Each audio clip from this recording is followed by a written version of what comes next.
But by 2040, in 25 odd years from now, the world's population will have stabilized. The states, government, will finally appreciate you, business, and will understand business. Business will finally adopt a true purpose beyond profit. Global poverty will reach 10%. You'll probably think, why is that relevant? It's very relevant for what I'm about to say. And post-lean manufacturing and systems will be everywhere.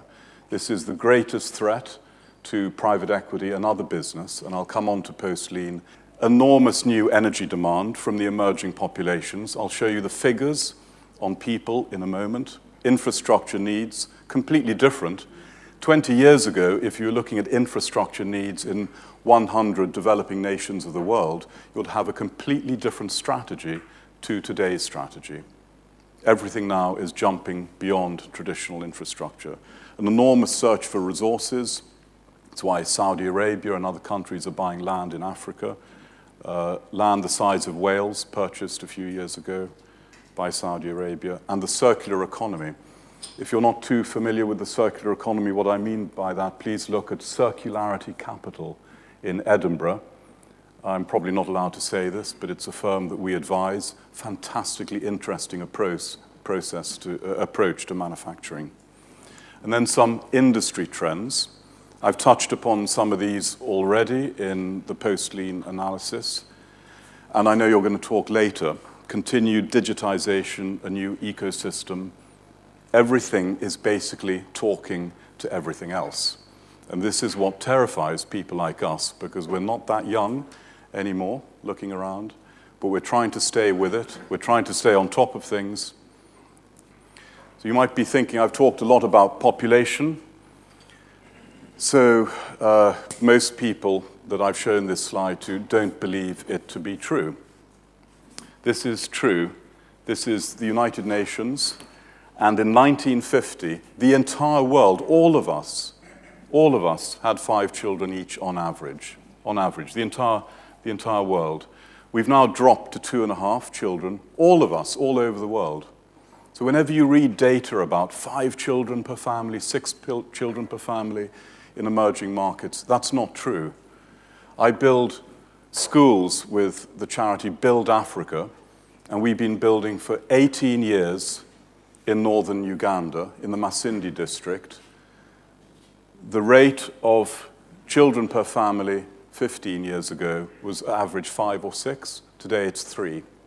That change is so rapid because of information through telephone and through health and through knowledge. So they're reading about what it takes to become wealthier and more successful, and the knowledge has reached everyone that 2 to 3 children is optimal. With the ANSIAD talk, this takes about 10 minutes, so I'm going to do this in 60 seconds. Where are all the world's under 30s?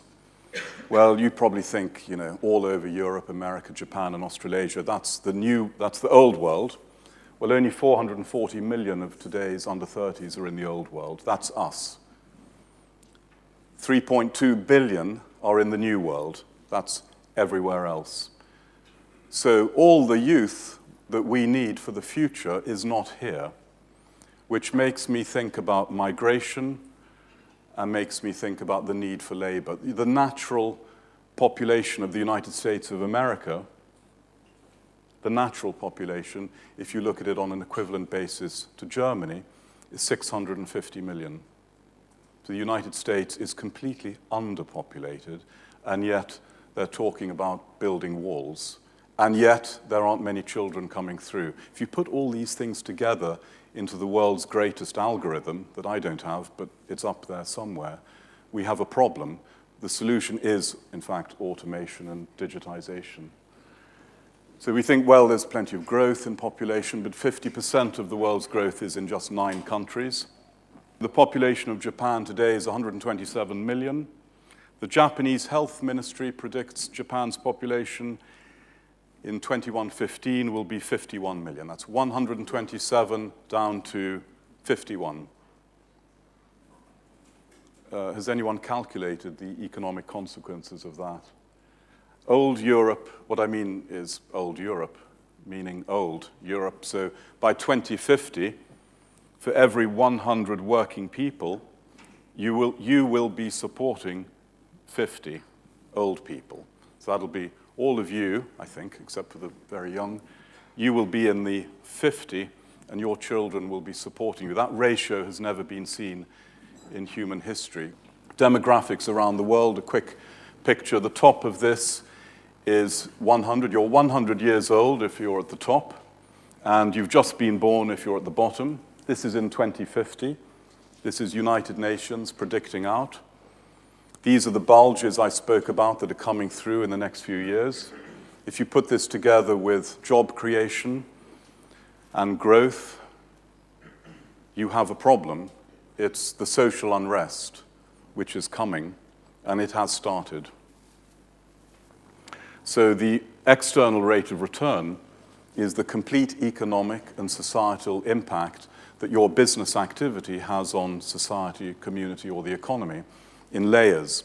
If you imagine a rock falling into a pool and creating a layered impact, you impact initially the company itself, your suppliers, your immediate community, the country, and the environment. And what we measure only a small number of those things. If you're building a private equity fund in Africa, as I did, and I went to the IFC, CDC, Proparco, DEG here in Germany and others and said, would you back us? They wanted us to measure only the societal impacts from a negative point of view to make sure that we didn't damage society in Africa. And I argued that, in fact, we were going to make a positive contribution if only they would look holistically at everything. And that's when we started the movement to form the external rate of return metric. And it's now working, and many private equity firms across Europe are adopting it. And I would wish all of business would adopt it, because then we could play a full part in the next 25 years in society to show how we can help the weakest and those who need our support. But there is one thing, that if the community in which you're building is weak, your impact is greater. And you should acknowledge that, because you'll be given credits for it by society. So if you create 20 jobs in East Glasgow, where unemployment is close to 50%, those jobs are extreme value to the economy and to the government and to the city of Glasgow. Same in Kampala, extreme value. But if you create those jobs in Mayfair in central London, you're basically just moving chefs from one set of restaurants to another. So your contribution is broadly zero. So you can wait. So you can work at the corporation level, you're with your suppliers, customers, new products.